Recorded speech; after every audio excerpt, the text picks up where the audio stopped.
Dulu teman-teman sekalian, saya tunjukkan kepada Anda. Sekarang kita nikmati saya dari Jakarta ke Solo pakai pesawat. Pertanyaan saya, siapa yang menemukan pesawat itu sampai kita pakai terbang sekarang?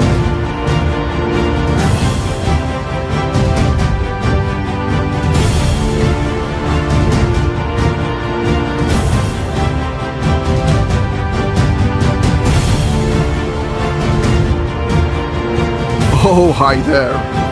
My name is Abbas bin Firnas.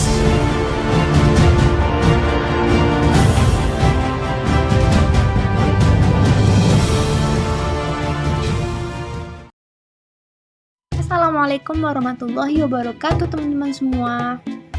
Kalau ditanyakan siapa penemu pesawat terbang, mungkin jawabanmu adalah Wright bersaudara. Sejarah memang mencatat Wright bersaudara sebagai penemu pesawat terbang. Namun faktanya, jauh sebelum Wright bersaudara sudah ada penemu yang membuat rancangan pertama pesawat terbang loh.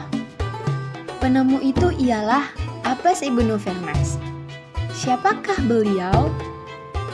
Nah, kali ini saya, Putri Salsabila, akan membahas Abbas ibnu Firnas agar kamu mengetahui hasil karyanya yang akhirnya menginspirasi Wright bersaudara untuk mengembangkan pesawat terbang. Dan dalam video ini akan dibahas sejarah Abbas ibnu Firnas dalam menemukan pesawat terbang. Yuk disimak video berikut. Sang penemu ahli matematika. Abbas ibnu Firnas yang bernama lengkap Abbas Abu Al-Qasim ibnu Firnas ibnu Wirdas Al-Takurini lahir di Izandra Onda Al-Andalus, sekarang tepatnya di Ronda Spanyol pada tahun 810 Masehi. Abbas ibnu Firnas merupakan seorang penemu, fisikawan, dan ahli matematika. Abbas dikenal sebagai sosok yang multitalenta. Selain dikenal sebagai seorang penemu dan peneliti di bidang saintek, ia dikenal sebagai ahli di bidang puisi Arab dan seorang musisi loh. Bahkan, ia pernah menerbitkan beberapa puisi berbahasa Arab. Ia mendalami ilmu teknik saat tinggal di Andalusia. Dia belajar matematika, fisika, dan beragam ilmu saintek lainnya dengan mendalam. Kota Cordoba dan Baghdad merupakan tempat ia mendalami keilmuan sainteknya. Dan ilmu inilah yang merupakan dasar pijakan ia mengembangkan rancangan pesawat terbangnya. Ia juga mendalami berbagai ilmu lain yang berkaitan dengan aviasi. Terinspirasi dari Armin Firman. Pada tahun 852, jauh sebelum Abbas mengembangkan rancangan pesawat terbangnya, seorang ilmuwan lainnya yakni Armin Firman berusaha terbang menggunakan baju terbang rancangannya.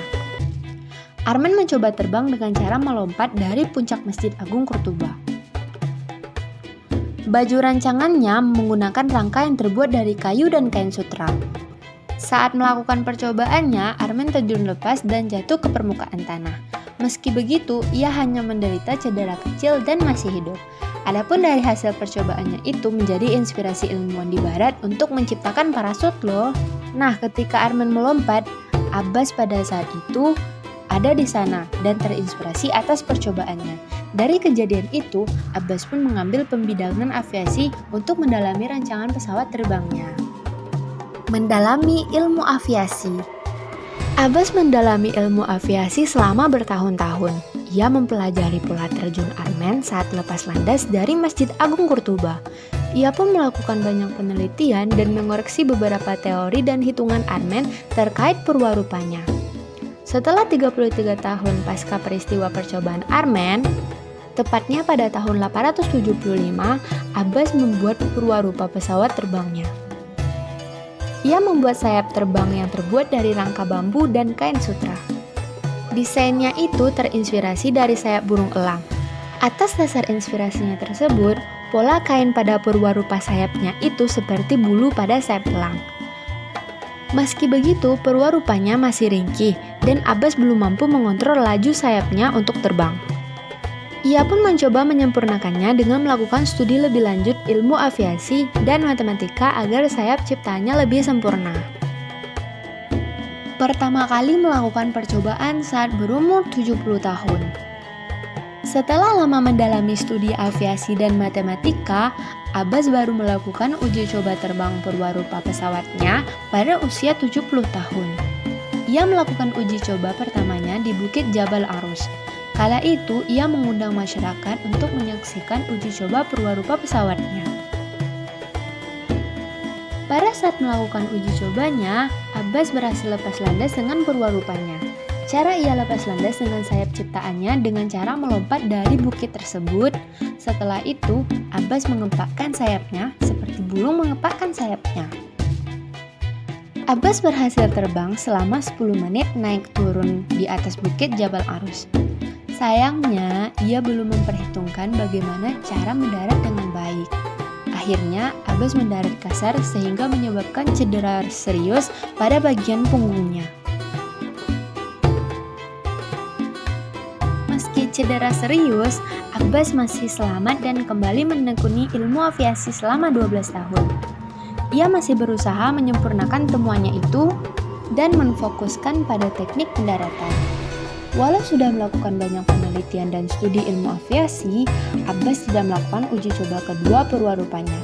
Ia malah mencoba membuat perangkat terbang lainnya seperti kacamata terbang agar saat terbang matanya tidak terganggu angin. Perwarupanya menginspirasi banyak penemu Eropa.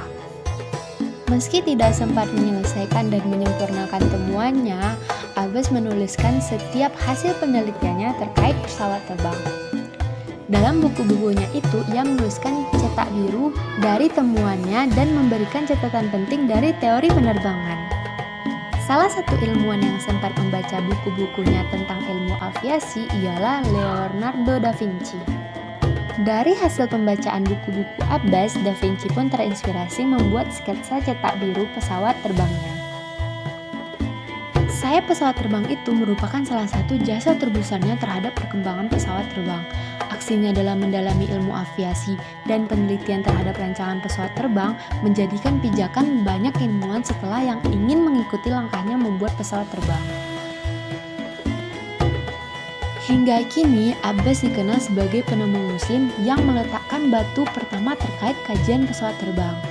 Dikatakan demikian karena Arman lebih dikenal sebagai tokoh ilmuwan pertama yang mengembangkan parasut. Barulah setelah berabad-abad kemudian, Wright bersaudara menyempurnakan rancangan pesawat terbang dengan menambahkan unsur mekanika dan mesin. Abbas dapat dikatakan sebagai inspirator berkembangnya teknologi pesawat terbang di dunia. Luar biasa sekali ya teman-teman. Sosok Abbas tentunya memberikan kita banyak pelajaran. Keuletan dan konsisten dirinya membuat ia dinobatkan sebagai manusia pertama yang berhasil terbang. Kalau kamu ingin menjadi seperti Abbas, kamu harus menanamkan sikap ulet dan konsisten dalam mendalami sebuah ilmu. Bukan tak mungkin. Dengan keuletan dan konsisten itu bisa membawamu sebagai penemu teknologi terkenal di masa depan. Belajarlah dari kisah Abbas dalam menemukan rancangan dasar pesawat, agar kamu bisa menjadi orang yang sukses kelak. Semangat teman-teman!